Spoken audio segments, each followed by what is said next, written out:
Well, good evening, everybody. Is my mic it on? It is. It is. That was a bad loss. 1-0 to Stockport. We were away today at Edgeley Park, and we didn't look good at all. So there's going to be a lot to talk about. I'm not in a great mood, so I would appreciate if anybody has some positive talking points. Please bring them up so that we can try and find some silver linings. I know most of the positive is our position in the league overall. Absolutely, we can talk about some of the upcoming matches because we are now through one of the more difficult stages and we are starting to hit some easier matches. Now, I know no match is technically easy, and we'll see what happens. But we have had a tough go so far in who we're playing. So maybe it's going to get a little bit easier, and we do have a chance of going on a significant run up until Christmas. So let's have a look at the chats and see what everybody has been saying here in the background. There are lots of comments, so I will try and blitz my way through them nice and quick. So not PC on PC first. We are still playing this game, and I don't think that game is ever going to die. John Sampson, Fall's play was solid as well. With Bod and Fall available, Palmer should never see the field. Thank you, John. I'll show that up there because I didn't. John Sampson is second. Ruth H is third. Welcome, Ruth. Come. Nick Donlan, I'm so frustrated with that performance. I don't even care about getting first today. Not that I would anyway. Marie from SoCal, all of the games today in League One was a draw. Yeah. Hi, Glenda. Welcome. Nick Donlan, absolutely right. John Sampson, Mo Fall should be starting, and it should be his spot to lose. This obsession with Palmer's supposed ability to do anything besides bring down a header and lose the ball. Let's get 10 callers in today. Think we can get 10 in? Think we get 10 people to call in today?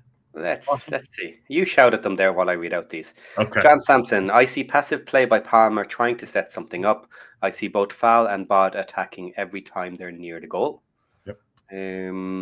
Hugh D. Not seen any game footage, so I can't shout too loud. Fair enough.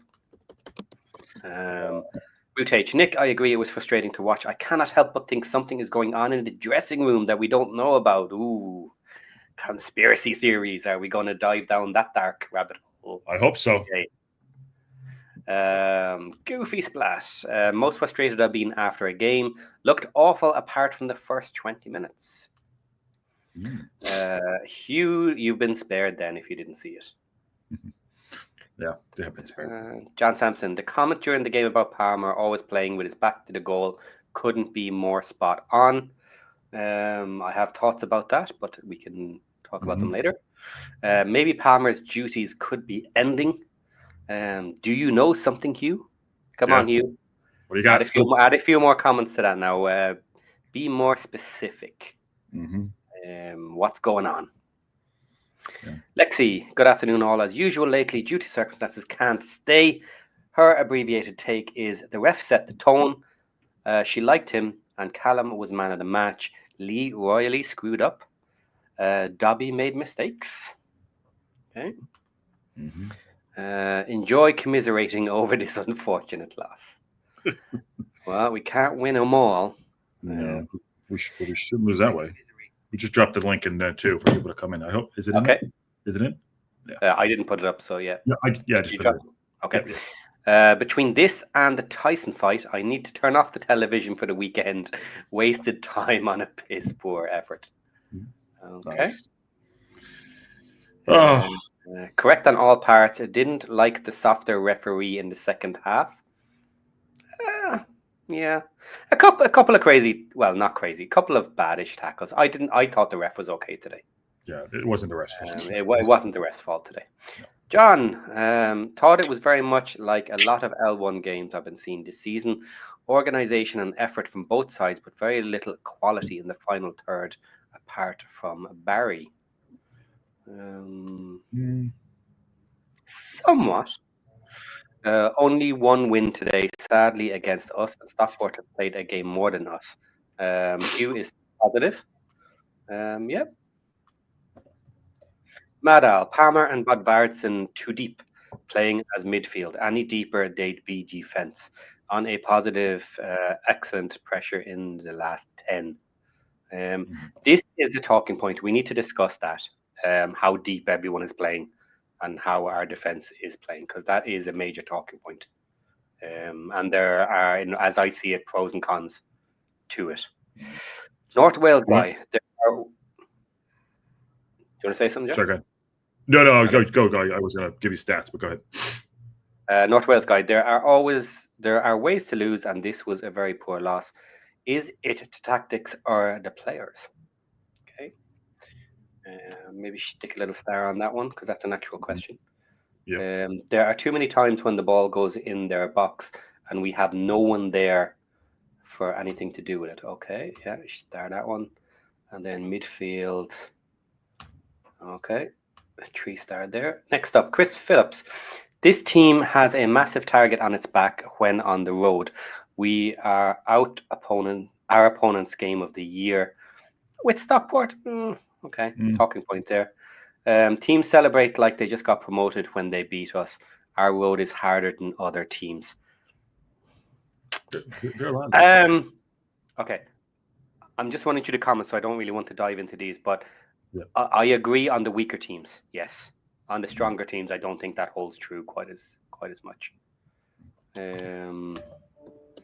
Okay, hearing them back. Sorry for the overage of Palmer rants. I'll sit back and observe from here on today. So John has had a bit of a go at Palmer. I think everybody has, and Palmer might be another one to discuss. Okay, positive note. There we go. Routage.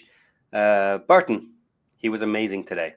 Right, so we got to talk about Burton at some point. From Mad Al, another little positive spin here. I'm liking... Oh, hang on. Yes. The loss is way better than last season's 5-0. Yep. Check. Yeah. And that does tie into our defense and how deep we're sitting. So we will discuss that. The amount of goals we're letting in. I was just saying in private. Let me know what you think of that. I think it's probably. What do you think? If you're good, I'll give you stats. Stay for a little bit. Yeah. I'll give you stats real quick, and then I'll pop out. So in a little bit. So they had 19 shots.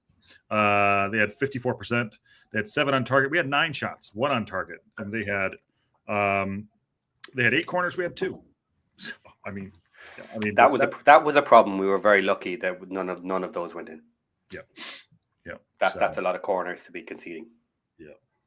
No, you got to talk. Yeah, I figured to come in for a little bit, but I want everyone to want it to be your show for you guys. Okay. Not PC is in the background. I'll bring you in just a few minutes. We'll get you up here. Also, guys out in the chat, I love Not PC. He has some great comments. But we would like some more voices to come on here. Don't leave it all on his shoulders. Yeah. So if you want to join us and you haven't joined us before, by all means come in. So Joshy, do you want to take any of those in particular, or what are the main things you want to hit yourself before you head off? If you've got I'll hit the positive note, because I'm going to be a little disaster later. I'm going to hit this one. I'll hit the Burton. Okay. Before PC comes in, then I'll jump out. So Burton, for me, I thought he played really well. Kept us in the game competitively. They could have had what, 5, 6 on us, maybe 4, something like that. He controlled his line. I thought that he was trying to push us forward, get us out, trying to push the ball downfield. But I'll go with the positive note that Callum Burton is, I'm not going to say as good a keeper as AO. I think we don't drop off at all. So I really like the fact that we did that business over the summer, and he's in there. When he signed us, I think you and I, we did it when he came on together over the summer. You and I, you're like, keeper. What do we, And now we know why. AO went down last year, had a broken jaw, and we stepped in. We stepped in. Chomp stepped in, but we need a younger goalkeeper. He's 28 years old, been around. I thought he did very, very well today. So that is my positive spin on today, and I could stop right there. Okay, so I have a question there. You say maybe 5-6 goals or whatever today. Mm-hmm. Maybe four. Yeah, I wouldn't go that far because our defense was a bit of a mess. It was all over the place. But I actually think there was more open chances in the Mansfield match for Mansfield that they messed up, that we were nowhere near them. O'Connell got spun today. Okay. Yeah. And yes, he did. He got spun. Burton made a double save. You might be right about the defense. I don't know if Scar, and we had a discussion during the show. I don't know if Scar was injured, tapped to come off, whatever, fine with that. But Scar is our best defender. It's not O'Connell. Scar is our absolute best defender. He's a rock at the back. But I don't know. But Brunty's not getting a shout there too, but I'm going to stay positive. You're right. Mansfield did have more open shots. But today, Burton coming in, not making a start in 18 months in the league, I got to say that's really good. So I feel comfortable for the next 6 weeks in the sticks. So if I'm wrong, that's it. But that's my 2 cents. Okay, John agrees with me on this one. Okay. He says that excuse me, had it been 3-0, that was the highest it would go. Stockport weren't that good. Okay, fine. 3-4, whatever. But the flip side of that is we had virtually zero chance of scoring goals in this match. Whereas we had lots of chances versus Mansfield, and just couldn't convert them the same as them. So very different matches. 100%. 100%. Yeah. Well, I mean, we could still be playing for the next 90 minutes. Now we're not scoring a goal. That's it. We're not scoring a goal. Not PC looks like he's in the dark there, by the way. Are you good to come in when we're ready to have you, PC? Are you? Yeah, yep. You are. Okay. And I'm gonna bounce out and stay out so you guys can have your say. Let's get 10 callers in today. Paddy's gonna crush it. Let's get 10 people in. We can do this. And I'll be listening. I'm gonna go listen, and I'll get ready for my Wrexham reaction in a little bit. Oh shit! Now what? Thanks for this. I like this. I love when the chat makes me laugh. Right. I know. Webby, really impressed with Burton. Maybe when AO comes back, he can play up front instead of Palmer. Jesus. Anytime. All right, you good? Yeah. Have a good show. Good show, guys. Okay. Enjoy. And gals. Take care, Josh. Take care. Okay, PC, come on in. How are you doing today? Better than I deserve. Okay, so just quick takeaways. Actually, funnily enough, a lot of people have been, complaining about today's game, but actually, I saw some improvement across the board. I like the high tempo play. I think it really helped with Mullen. I noticed that Mullen was getting some chances, and let's be honest, that's kind of what we want him to do, especially if we want him to get to that critical mass to start, sinking goals and shit. So, I don't really understand a lot of what other people are talking about when it comes to today's game, and not quite liking it as much as maybe other people like to let on. Okay, that's interesting. It was very high tempo, which we're not used to, but I think it's something that we need to learn to play more, and something that obviously Mullen seems to really synergize with. So I kind of like that. There's definitely some changes that I would have made, but then again, Parky is a strategist, not a tactician. He's very big picture. He's about getting the outcome over the entirety of a season, not trying to win every single battle. So that's where he and I would have differed. But yeah, it is what it is. Okay, so I'll start pulling up some of the comments I've started here that are kind of bringing up a topic. So let's see what we have here. Okay. First up, North Wales guy. There are ways to lose. This was a very poor loss. Is it tactics or the players? So we understand at this point what Parky's tactics are. We know what he plans to do against the team. Okay, well, plans then. But if you're going to play exactly the same way, and if you're not going to change tactics for different teams, you're going to hit a team that it just doesn't work with. So was it the players' fault today? Could they have won this match? Well, okay. Let's get our definition straight. Yeah. The biggest difference between a tactic and a strategy is that a strategy is a system. It's the best way to describe it. It's like a train on a rail. And the moment you might have a couple of diverging rails on that track, the same rail system, but that's pretty much where they go.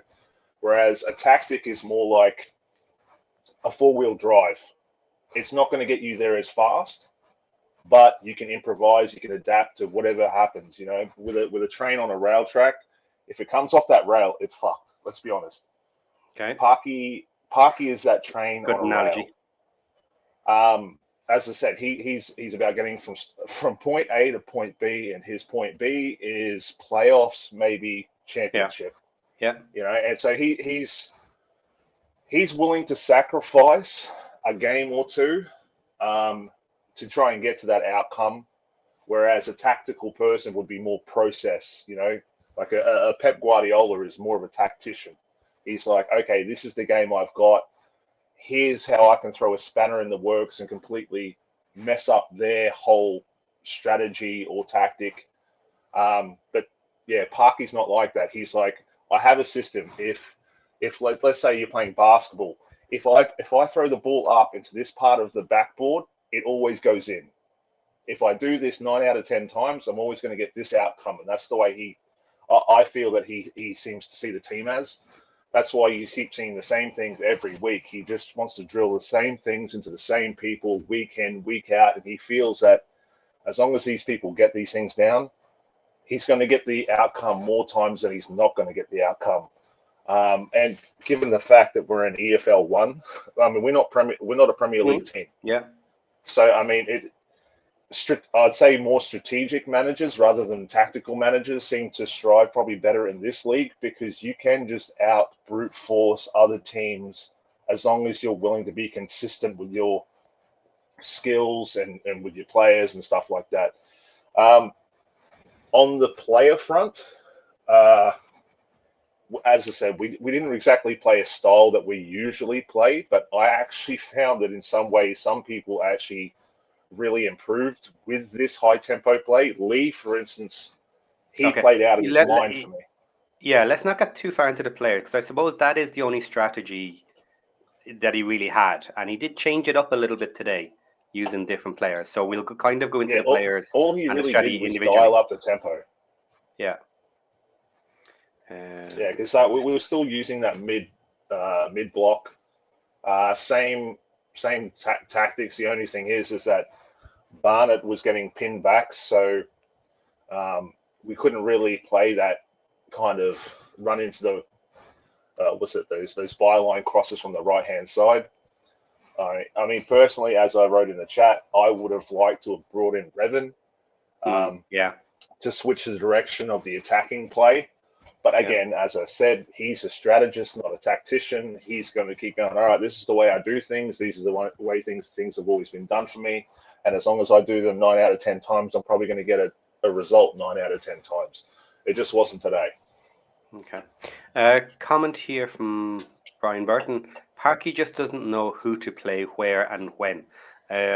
We'll kind of keep that in mind as we go through here, because a lot of the questions are focusing on individual players, which will kind of circle back to what we've just said. So, looking then at the next one.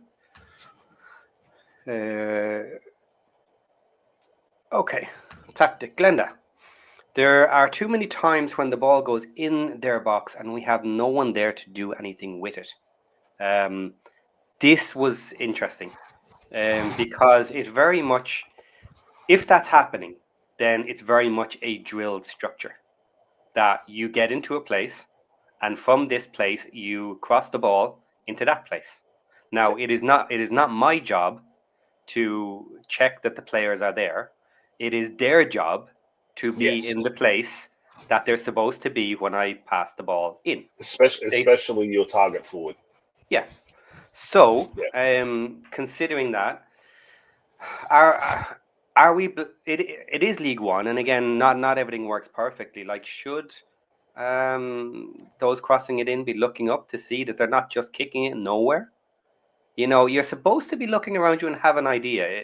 If you look up and see that no one's going to get there, then there's no point in doing it either. So my point, I guess, is it's a little from column A and a little bit from column B. I understand just getting there. Honest, I think it's mostly from column B. Because as I said, Parky's a very systematic kind of coach, and I said it on one of the talkbacks where you weren't on. I jumped on. I think they were doing the It's a Wrap or whatever. Yeah. And I said the reason I think that Parky likes to do a lot of those byline crosses, and he basically is just like always do it, is because we are an EFL one side. Our strikers are not the best, and they find it very hard to stay on side.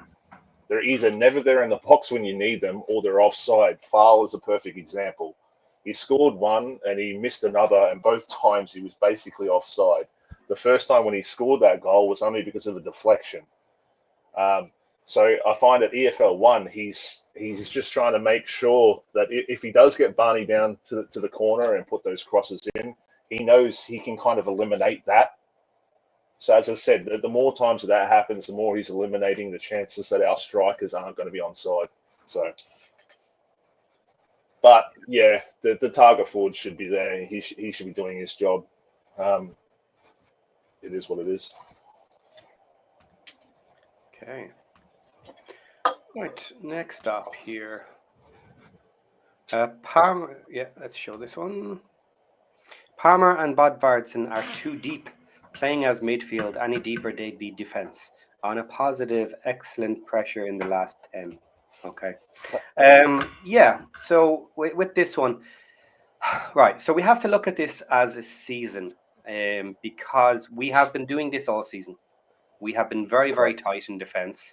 Palmer has been coming back, and I think this is one of the main things that Parky, I guess, likes about Palmer, is you see him sitting on the front of our box sometimes when everything gets tight and the danger is coming in. We are very, very tight in the defence there. So we only lost this match by 1 goal, which, if you want a positive, means we are always 1 second away from a draw, basically. For as bad as we say we were, they didn't get away from us. They didn't score. And they weren't. To be brutally honest, I mean, that goal that he did shoot, AO couldn't have saved that. No. I don't think there was a person in the league that could have. The way that was bending out and then it came back in the last second, you don't save those.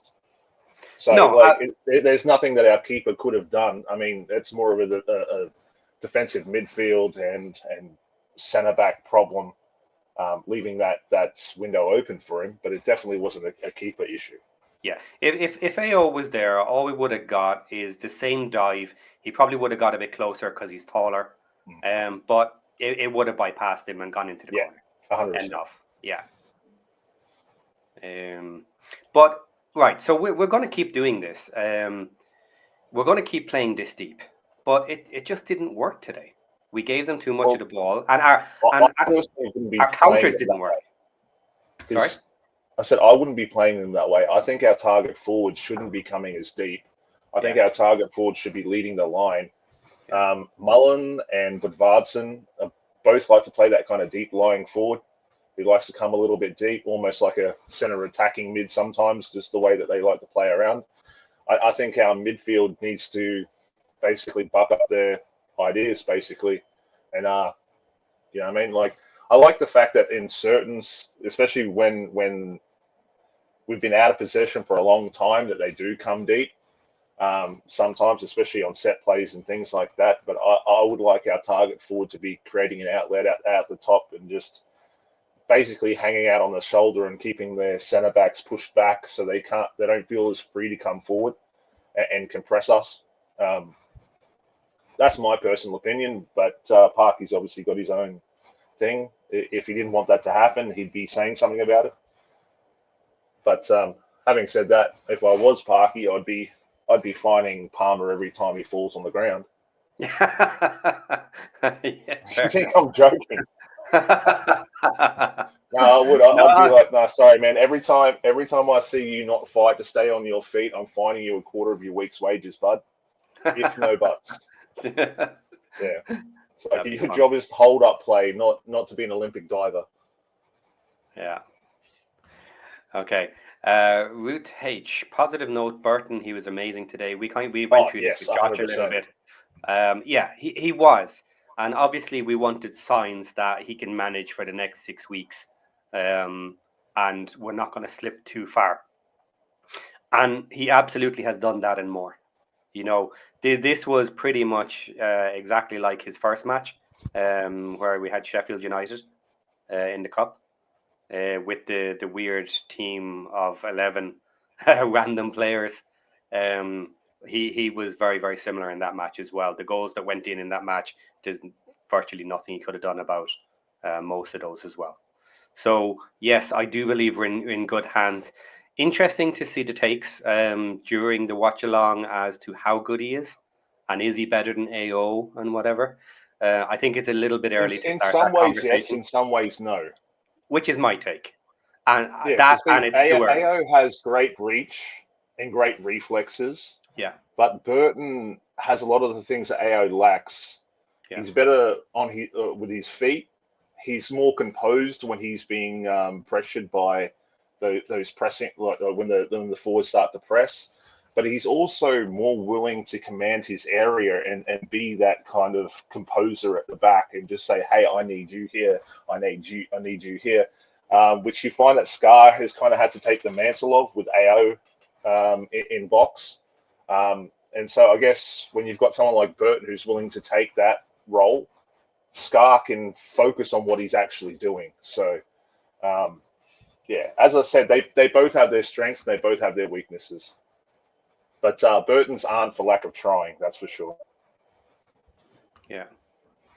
Okay. Next one up, Wayne Evans today.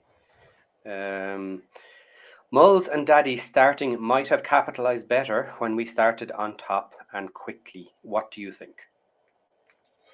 Ooh. Funnily enough, as I said, Mulls did pretty well, but I wouldn't have seen him doing what he did today without actually watching it with my eyes. I wouldn't have just intuited that, you know what I mean, from what we've seen.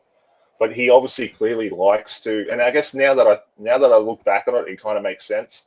He's a very intelligent player. I mean, obviously he's great with his finishing, but his real skill is his ability to keep calm and scan around what's going on. And the more frenetic things are, like kind of like ants on an anthill before the rain comes, he's able to sit there and just go, all right, I know what I need to do while these guys are running around like, you know, chickens with their heads cut off. So he can play around that and he can find those nice little spaces. And today he almost scored. So, yeah.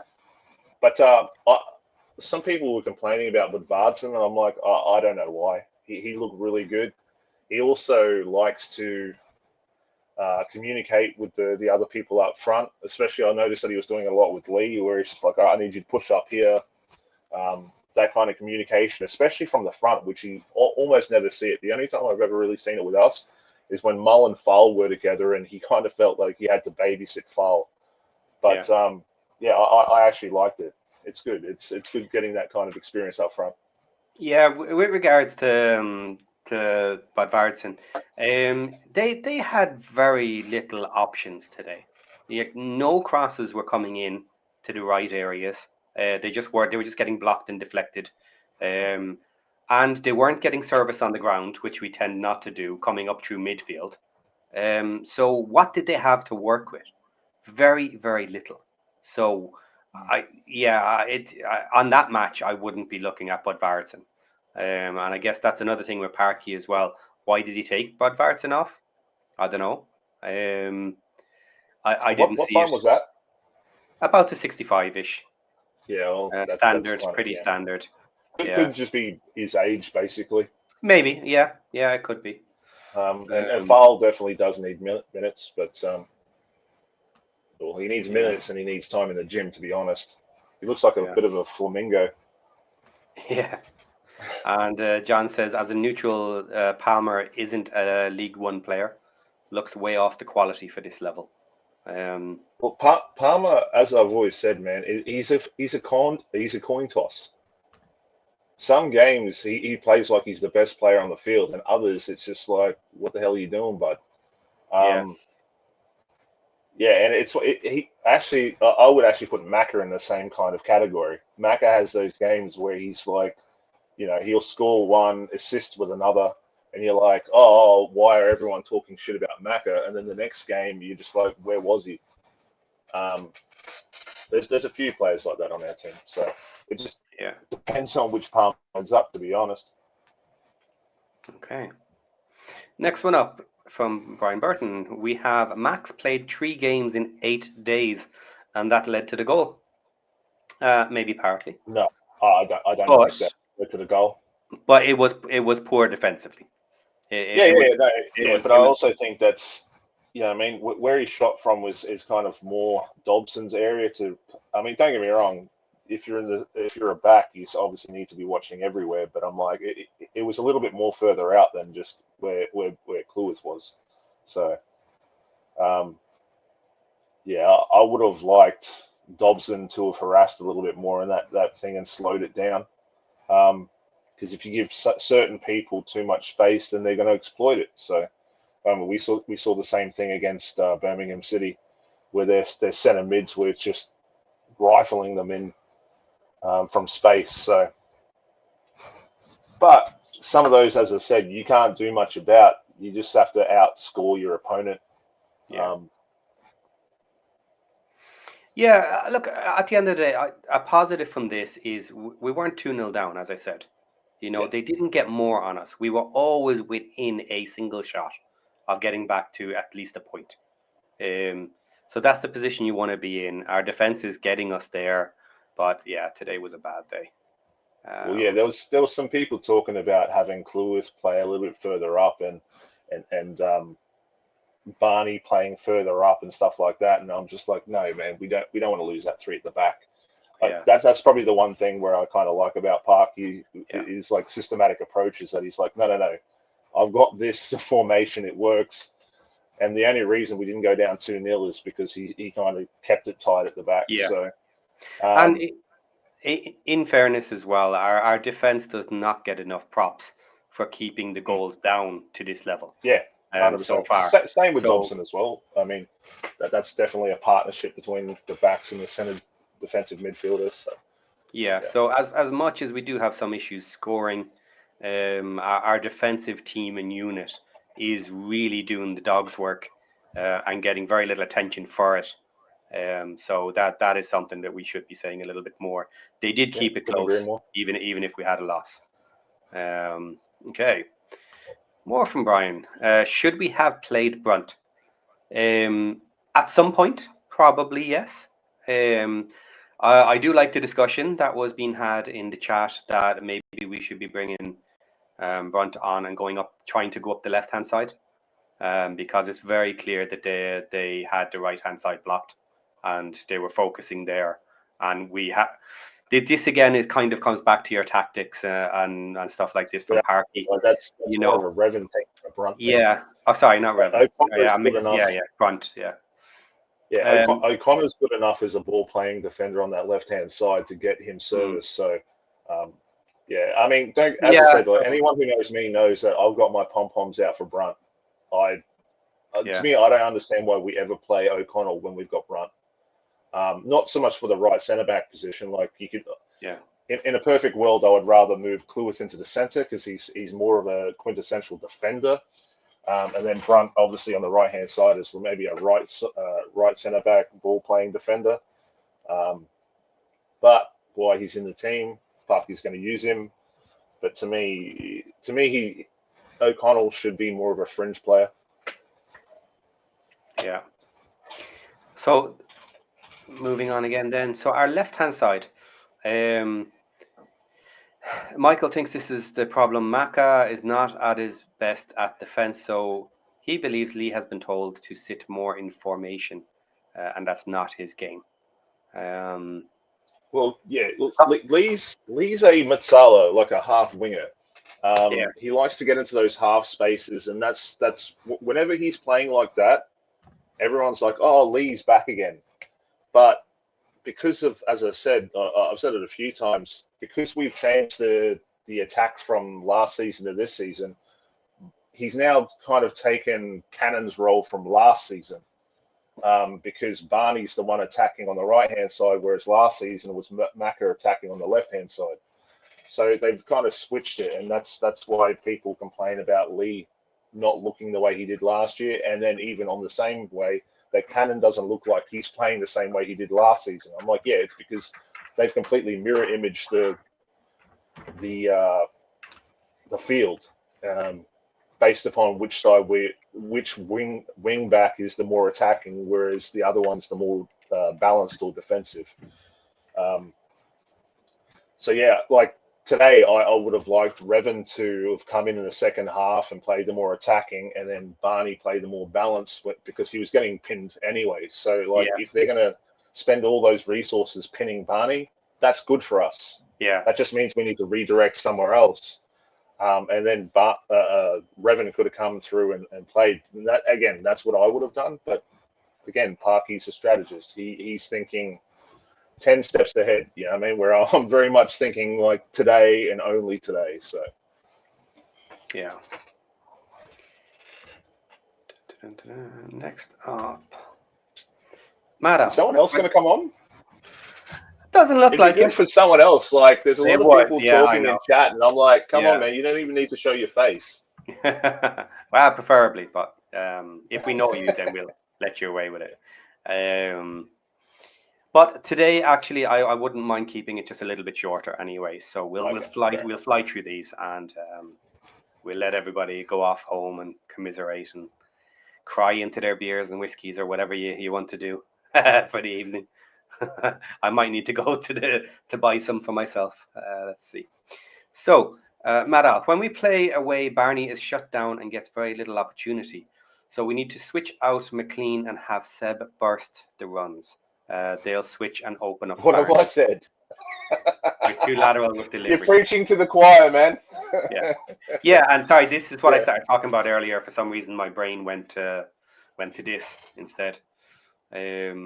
So yeah, I agree with this. Absolutely. Look, if one wing isn't working, the other one has to, at least try. So we need to switch it. And if the right wing is working, then our left wing is fine. They have an opposite job. They work together. Okay. But yeah, when it's not working, we need to try something. So yeah, I don't get that. This is a Parky thing. He tends to give people the time and say, figure it out. You're all big boys. Get together and do something about it. So he's always been that way. So there's no point crying over it all the time. But yes, I do think this would be a good attacking option that we should be trying. But oh well. So Hugh D has decided to hit up about January because as he said, he didn't watch the match. We will be after an experienced championship striker. I assume January is what he means, because that's the next opportunity. I think that's a pretty foregone conclusion. Yeah, if they want to be looking at promotion, then I would absolutely think so. But even without promotion, I mean, if Mullen gets re-injured, you're up shit's creek without a paddle. So when Marriott's gone for the entire season, we need to figure it out. And there are issues with Palmer. Fall is the other one as well. Look, he's just not ready. Simple as that. Or at the very least, Parky doesn't think he's ready. And he's the ultimate authority because he's not putting trust in Fall. He's not deciding. Yeah, it's just you can get one of those there. Things where I'm going to keep playing you. He's not at that stage with Fall where he says, "Look, I have no other options," or "I think you're nearly there. Get on and figure it out, and we'll work with you." He's not there. He has other options. He brought in other options. So that's what we're going with. Yeah, because with Fall, he's obviously bringing him in and kind of grooming him to play a certain kind of hybrid role. But I don't know where you could conceivably loan him out to where he could actually develop those skills, because in all the teams where you could send him to a little bit lower down, or either within EFL 2 or something like that, they don't really play that. We're just in that sweet spot where we're starting to transition up to more advanced tactics, where the places we could send him to aren't going to be utilizing those. They're very kind of dinosaur tactics down there. So it'd be pointless to send him out on loan to some of those clubs because he'd just be learning the wrong techniques, the wrong habits. Yeah. I agree. I do not see him going on loan this season. Yeah. Not at all. Because it does not give him the option of breaking into the team. And that's what he needs. Whereas someone like Josh Adam or Harry Ashfield or something, they could go out on loan because there's obviously teams that would be utilizing that skill set, and that tactical duty perfectly, so he could go in there, learn that, get it down, get some minutes. But Fowle, not so much, no. Yeah, and of course, anyone who isn't maybe ready for the team yet, they are basically backups for the scenario where we remain in League One. Because if we go up, they're going to get caught again between a rock and a hard place. That's another level again that they've just, let's assume they've just made League One level. Well, now we're Championship level, and you're not good enough again. Yeah. So basically, they're covering for if we remain in League One next year. If you're not good enough to be a starter at EFL 1, you're definitely not good enough to be a starter at Championship. It is. Yeah. You know what I mean? But if they're just breaking into the team at the end of the season, then they could be our starter for the following season, or certainly good enough to be in the 22. To be in a squad place then, and to be a significant backup. That's a good segue into whether or not. Like, if we stay in EFL 1 next year, does Seb become a regular starter? At the moment, no. But again, time. Well, I'm saying by the end of the season, that's another 6, 7 months. Yeah. Yeah. So I think that by then he would. Yes, he could work himself in. And I always go back to last season. If you go and look at the teams we had in the first half of the season versus the second half of the season, there was a lot of change. They had already moved on, let's say, from the players who were coming up out of contract, and a few others that had just become periphery players that you knew kind of were on the way out. So I expect some of that to happen as well in the new year. The McLean Barnett switch from last season to this season is a perfect example of that. Yeah. Again, that's it. Another question about Maka, our captain. His left-hand side is looking a bit weak on the pitch. But unfortunately, we don't have anyone to play that balanced role better than him. No, Seb doesn't have. He's not ready. He's not ready. Yeah. But then again, as I've said before, Barnett on the right-hand side is starting to show that more physicality. You can kind of tell that they're kind of transitioning him to be the more balanced one, even though that at present he seems to be our biggest attacker. I could see him next season being the more balanced wing back, and Revan being the more attacking focused one on the left-hand side. And then obviously Lee would start to play more of that kind of half space playmaker on the left-hand side as well. So you'd start to see him playing what he's more comfortable with as well. And same with Cannon. So well, one thing I would say positive for Barnett, he's starting to look more attacking himself, more so than just getting a perfect cross in. He's starting to feel himself, mate. Especially when he cuts inside and he's willing to take those shots on goal. So so he is actually starting to remind me a bit of McLean last season. Where he was attacking. Like, you didn't know what McLean was going to do. He cut inside and he dragged defenders with him and stuff. So is he going to? I noticed the exact same thing. Is he going to cut up the wing and put that cross in? Is he going to come inside and potentially go for a shot, or is he just going to keep laying off the ball to everybody around him? And him and Lee were bouncing balls back and forth to each other in and around that wing and whatever, and you never really knew what McLean was doing. He could do anything. And that is the part of Barney's game. If he gets that and becomes solid in that side of the game, yeah, there'll be teams looking at him seriously. If he gets to that sort of level, which is an interesting point.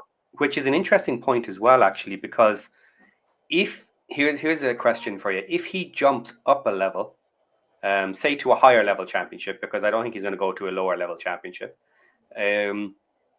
he's probably not going to get the chance to do that. You know, he's more than likely not going to be their starter. He's probably going to be a very, very skillful backup, and he will have to break into the team again, like our new players are doing with us this season. So from that point of view, like he might lose a bit of that. No, I'm not saying he can't do it. I'm not saying he won't do it or can't do it. I wouldn't have picked Cluis to be as good as he was until he got the opportunity, and you know, he's obviously knocked everyone's socks off. Same with Barnett. So you're probably right, but at the same time, when you see someone develop the way he's developed, I also don't want to limit him as well. At least in my own view of his potential, so to speak. But yeah, you're probably right. You probably would want to bring in someone else who's a championship level starter.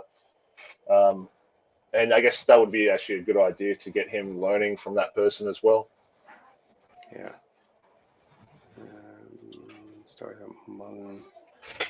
Oh, sorry. I was just trying to read the comments at the same time as doing this, picking one out.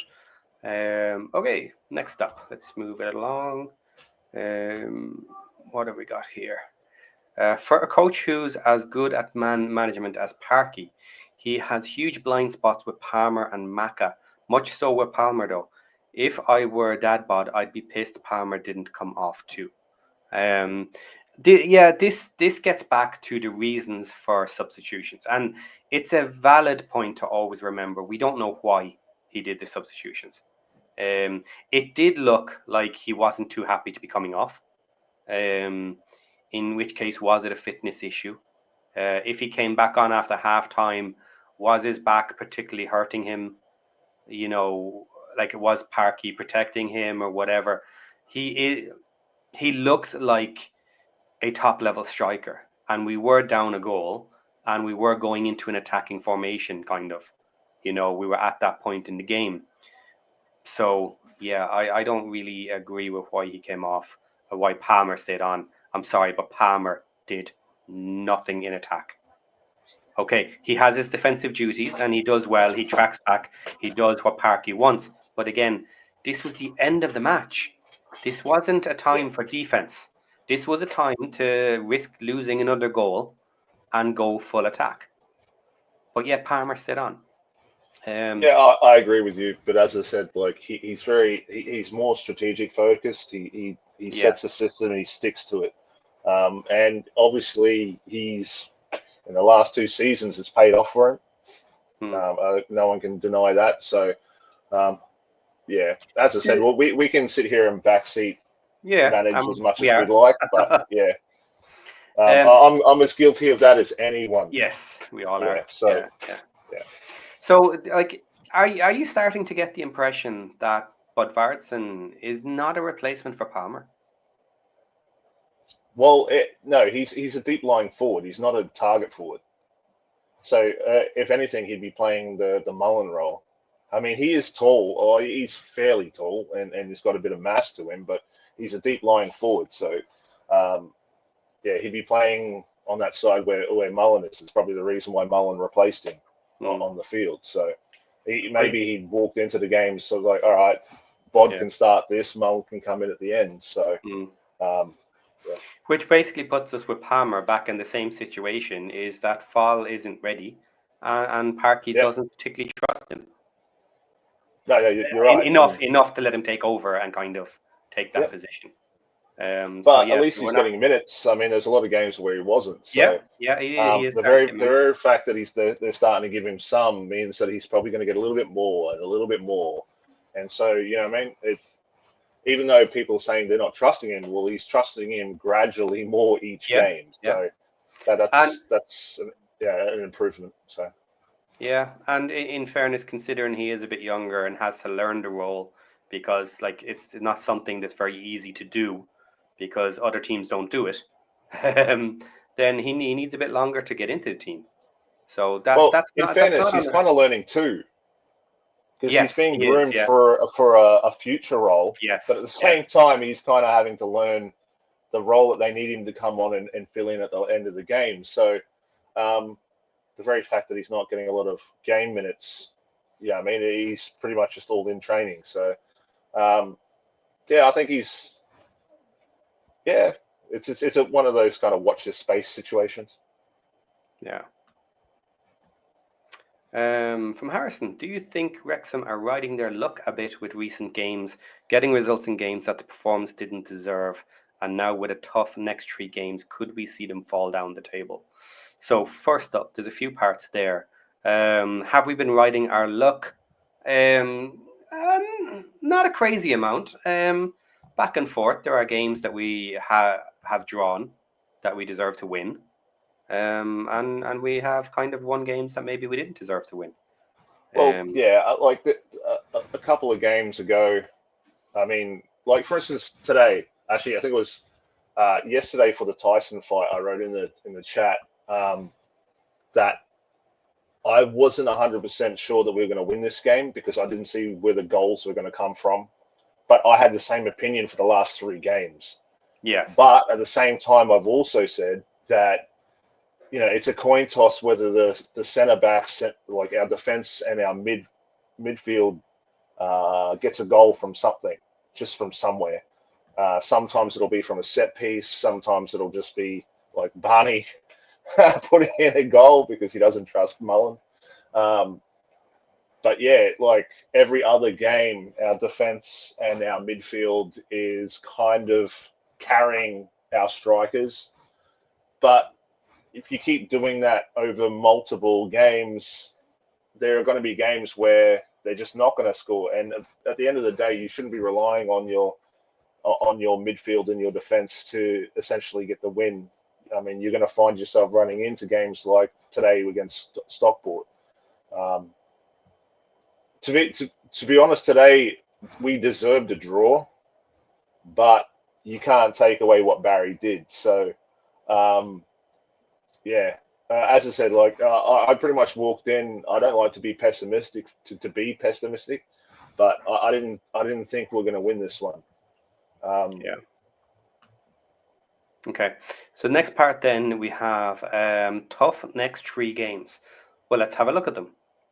So next 3 games. Next 3 games are all at home. Saturday, Tuesday, and Tuesday. And we have Exeter, Lincoln, and Barnsley. Yeah. Okay, so Exeter is up next, and they are currently in 9th. Lincoln is then in 6th, and Barnsley is in 5th. Now, that is 3 home games. We have been doing very well with our average over 2 per match, probably the highest in the league. But they're reasonably tough opponents, and then it gets easier for the remainder of this half, because we've taken most of the big teams played at that point. So what do we need out of those 3 matches? If we get 6 points, I was going to say like two wins would be great. Yeah, I see us beating Exeter. Barnsley could potentially be a loss. Mm-hmm. So you'd want to be picking up one against Lincoln, so which isn't out of the question. Then again, I'm not going to call those things until the games because it depends when. Yeah, because it's going to get to the point where Mullen is going to start firing.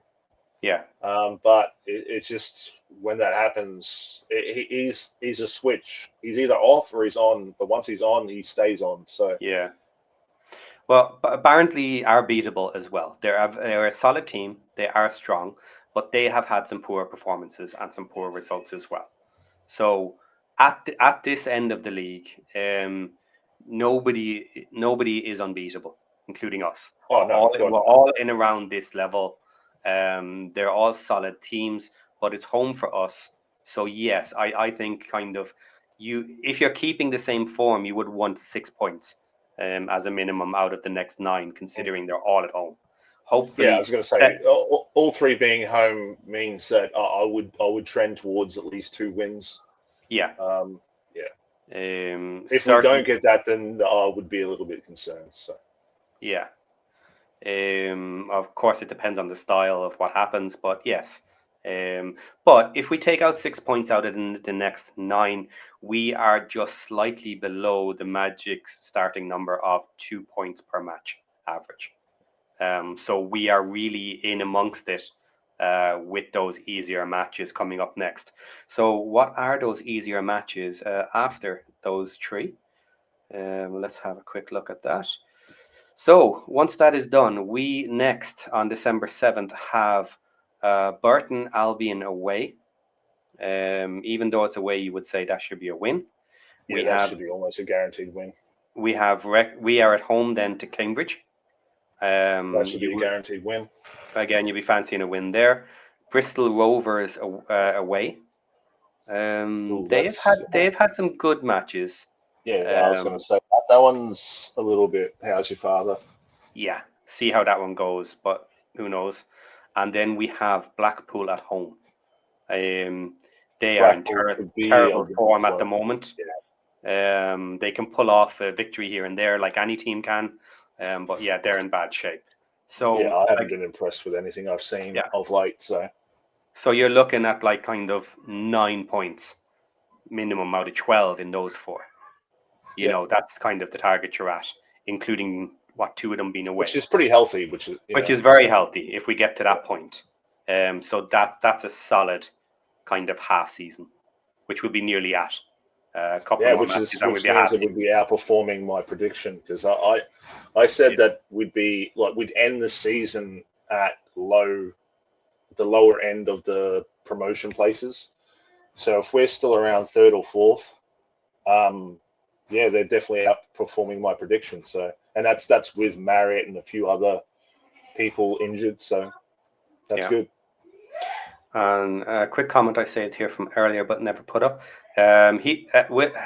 Wayne Evans has been getting heaps of notifications of stories about £1 million strikers. He hasn't bothered reading any of the articles, probably because half of it is clickbait nonsense. So you're probably better off. But this is going to start happening. And certainly if we're up there come January, I think we'll have to be doing something. We'll have to put a little bit of an injection in, because other teams will, if we want to be targeting that second spot. Well, yeah. Dude, if I don't see Welsh Techie saying it while he's scratching his nose, then I usually don't do it. Okay. Then back to some comments here that I haven't looked at. So from Mad Al, Rangers are looking at Barney. At least they're in the Scottish Prem, which won't be beating us if he goes there. Okay. Maka has more goals than Palmer, to be fair, this season.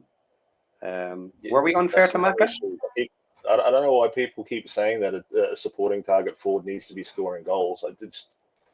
He doesn't. He doesn't necessarily have to. Yeah, but he's not laying off. Like striker must score goals. I'm like, no, that's not how 2024 tactics work. You know what I mean? But if you're not scoring yourself, you need to be laying off fairly easy. Yeah. You want to at least. And he's not doing that either. Exactly. Like you don't look at him a supporting target forward as a finisher. You look at him as an outlet for assists. So. Yeah. I love our chat. Look, I'm just looking back on it now.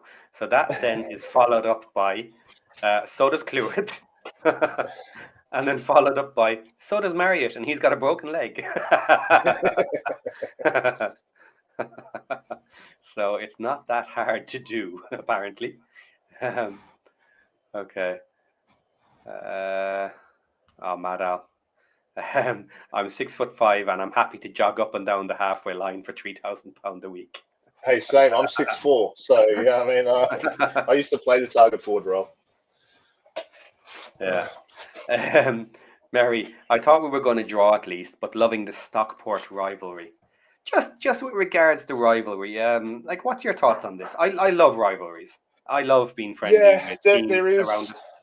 Well, it's weird. It's like, as I said, historically they did pip us to stop us from getting out of the National League. What was it at Wembley or whatever? Was it at Wembley? No, I don't think it was at Wembley. But yeah, they didn't knock us out so we couldn't come up. So yeah, there's a sore spot there, but I don't know. They haven't really revved it up, so to speak. Whereas other clubs have been trying to artificially create them, at least this season. So, but yeah, they're definitely someone that I noticed. Same with like Notts County and stuff like that. They're definitely people I'll watch out for, and I always kind of, I always want to be doing better than. But it's definitely not like a Chester level rivalry. No, Joshy jumped in with a comment. We are realizing how much we miss JM, our good old Jack Marriott. Very interesting comment, because I suppose he doesn't really jump to my mind too much because he's out for a long period now. So I just kind of I've moved on. Yeah, I've moved on, but yeah, considering like if he stayed and didn't have that issue and was continuing to play and allowing time for Mullen to get match sharp, where would we be? In what situation would it be right now? I think we'd be a lot more healthier. But then again, but on the other side, Mullen would probably take 2 to 3 times the amount of games to get back up to match sharpness. So yeah, you're damned if you do, damned if you don't. So yeah, well, that would certainly be the implication, is like you consider that's what he was doing, so why would he not do it again and keep going? So yeah, we wouldn't have Budvarsson in this situation. Yeah. Oh, actually, I don't know.